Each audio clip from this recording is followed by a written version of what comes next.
सुखी कौन है? बच्चा। सुखियों से प्रेम, दुखियों पर दया और पापियों की उपेक्षा होनी चाहिए।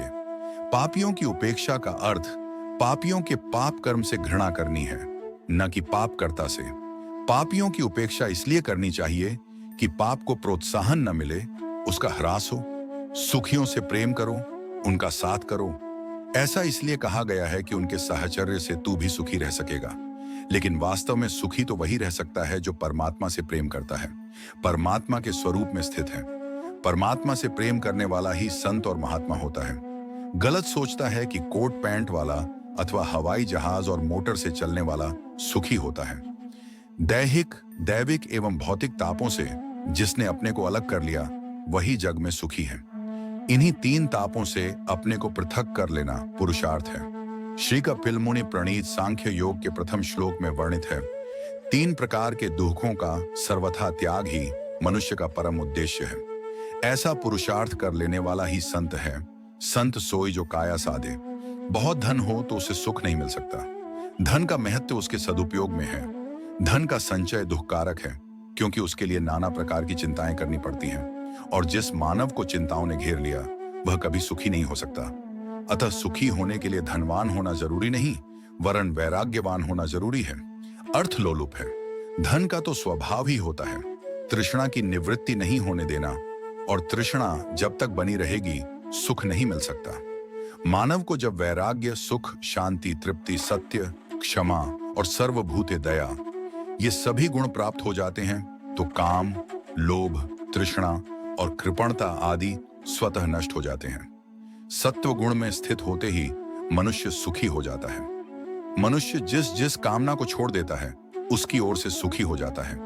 कामना के वशीभूत होकर तो वह सर्वदा दुख ही पाता है। जी महाभारत शांति पर्व में लिखा है, जो मनुष्य अपनी समस्त कामनाओं को पा लेता है और जो उनका सर्वथा त्याग कर देता है, इन दोनों में कामनाओं की पूर्ति से कामनाओं का त्याग करना ही श्रेष्ठ है।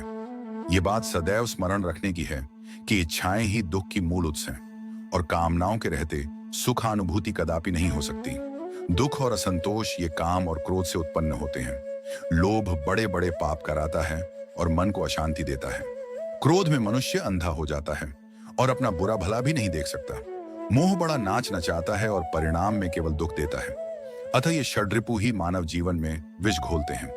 इनसे यत्न पूर्वक बचना ही सुख प्राप्ति के मार्ग पर अग्रसर होने का अवसर देता है। चाहते हो कि सुखी रहो और जीवन में शांति लाभ प्राप्त करो, तो जो लोग तुम्हारा तिरस्कार करें, तुम्हारा अपमान करें, उन्हें तुम क्षमा कर दो।